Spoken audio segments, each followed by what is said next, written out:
And now, your First Alert 5 weather.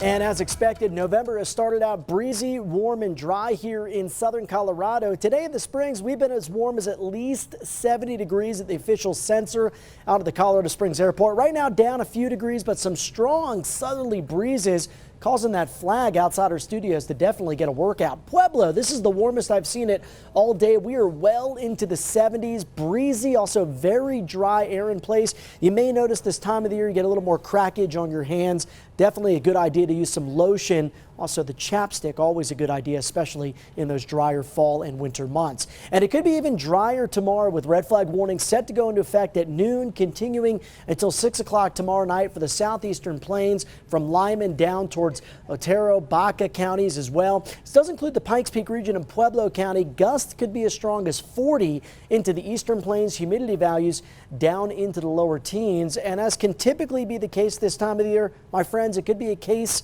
of fire and ice. So out into the mountains, start to get some storm energy that builds in late Wednesday night into Thursday. The San Juans under winter storm warnings. Some areas could see more than 20 to 24 inches of snow. That would be around 2 feet for the northern Sangres. Also included in the advisory, could see as much as 5 to 10 inches. Big, deep trough of low pressure still digging down across the Pacific Northwest.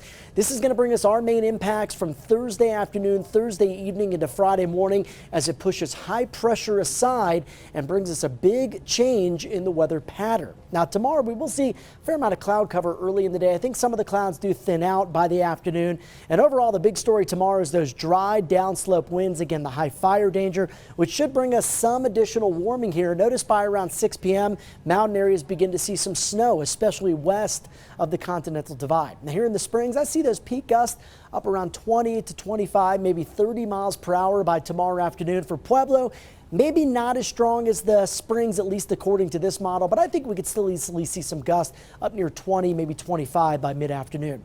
Take a look at the snow by Thursday morning, quite heavily out across southwestern parts of the state, and it begins to reach parts of Teller County by the afternoon. This model still favors some decent upslope flow and the potential for some of that rain to change to snow across the urban corridor and east into the plains. This is the European model. The American model, not nearly as enthusiastic. So due to those model differences, still not a crystal clear picture at this point. You'll see when we get to the 7 days, we're still basically keeping in that chance of some rain and snow, but how much falls here east of the mountains still yet to be determined.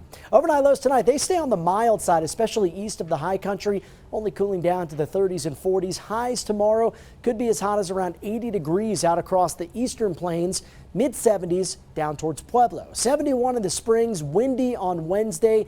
Take a look at the breakout here on your super 7-day forecast. Strong daytime gusts could be as high as 30 to 40 miles per hour. Best chance for moisture late in the day into the overnight hours. I think with the Palmer Divide in the mountains, probably seeing the most snow. Still cold and unsettled Friday, then drying out nicely by the weekend. For Pueblo, maintaining that potential for some moisture, but accumulating snowfall fairly low here, at least the chance for it. If we see it, it will be well under an inch out across the Steel City. For Canyon City, I've also got that rain-snow mix possibility Thursday night to Friday morning. Check out your weekend. By Sunday, highs rebounding into the upper 60s. For Woodland Park, we've got a 1 on the impact scale Thursday. That could get upgraded to a 2 you see on the 7-day forecast by Friday. And that means that morning impact could be perhaps impacted by as much as 1 to 3 inches of snow up there into parts of Teller County. Chris?